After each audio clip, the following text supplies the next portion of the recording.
এই মুহূর্তের বড় খবর, ব্রিগেডের জনগর্জন সভা থেকেই তৃণমূল কংগ্রেসের লোকসভা নির্বাচনের প্রার্থী তালিকা ঘোষিত হবে। 42টি আসনের প্রার্থী তালিকায় ঘোষণা করবেন মমতা বন্দ্যোপাধ্যায়। আসন্ন লোকসভা নির্বাচনে 42টিতেই লড়বে তৃণমূল কংগ্রেস এবং তারই প্রার্থী তালিকা ঘোষণা করবে তৃণমূল কংগ্রেস। একেবারে ব্রিগেডের জনগর্জন সভা থেকে কৃষ্ণেন্দু অধিকারী আমাদের প্রতিনিধি রয়েছেন আমাদের সঙ্গে।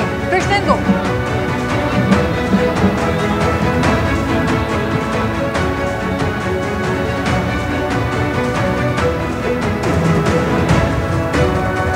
যোগাযোগ বিচ্ছিন্ন হয়ে গেছে আমাদের প্রতিনিধির সঙ্গে। এই মুহূর্তে বড় খবর আপনাদের জানিয়ে রাখি, বিজেপি ইতিমধ্যেই 19টি আসনের প্রথম প্রার্থী তালিকা ঘোষণা করে দিয়েছে এবং জল্পনা ছিল যে তৃণমূল কংগ্রেস কবে তাদের প্রার্থী তালিকা ঘোষণা করবে। কৃষ্ণেন্দু রয়েছেন আমাদের সঙ্গে।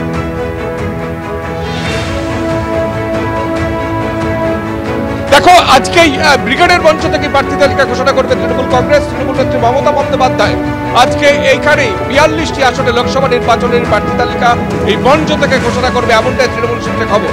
এবং যেটা জানা যাচ্ছে, এই প্রথম ব্রিগেডের মঞ্চ থেকে কোনো রাজনৈতিক দল তার লোকসভা নির্বাচন কেন যে কোনো নির্বাচনের প্রার্থী তালিকা ঘোষণা করছে। কিছুক্ষণের মধ্যেই আনুষ্ঠানিকভাবে এই ব্রিগেডের অনুষ্ঠান মঞ্চ আজকে সভা শুরু হয়ে যাবে, মঞ্চ প্রস্তুত।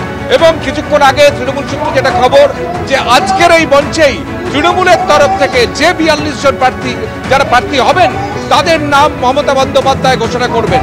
প্রথমত আমি সেই ছবিটা আরেকবার দেখাতে বলবো।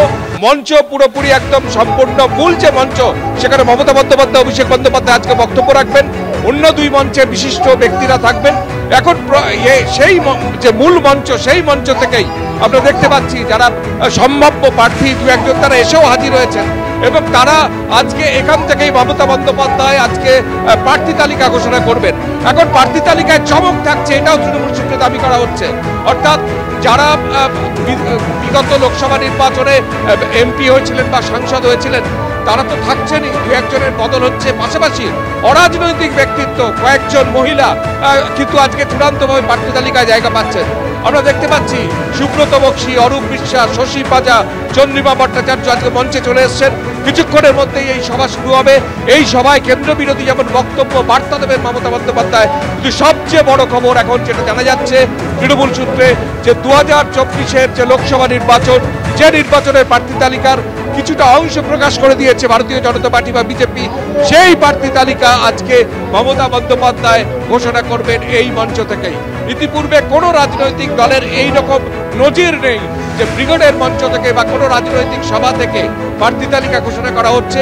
তৃণমূল সূত্রে দাবি করা হচ্ছে আজকে এই সভা মঞ্চ থেকেই সর্বসাধারণের মাঝেই আজকে 42টি আসনে প্রার্থী তালিকা। একেবারে কৃষ্ণেন্দু, তুমি আমাদের সঙ্গে থাকো। এই মুহূর্তে সবথেকে বড় খবর, বিজেপি যখন প্রথম প্রার্থী তালিকা 19টি আসনে প্রকাশ করে দিয়েছে তখন প্রশ্ন ছিল, জিজ্ঞাসা ছিল কবে তৃণমূল কংগ্রেস তাদের প্রার্থী তালিকার সামনে আনবে। এবং আজ ঐতিহাসিকভাবে ব্রিগেডের সভা থেকে প্রথমবার প্রার্থী তালিকার সামনে আনবে তৃণমূল কংগ্রেস। চমক থাকবে সেখানে, শুধু রাজনৈতিক ব্যক্তিত্ব নন, একাধিক অরাজনৈতিক ব্যক্তিত্ব জায়গা পেয়েছেন।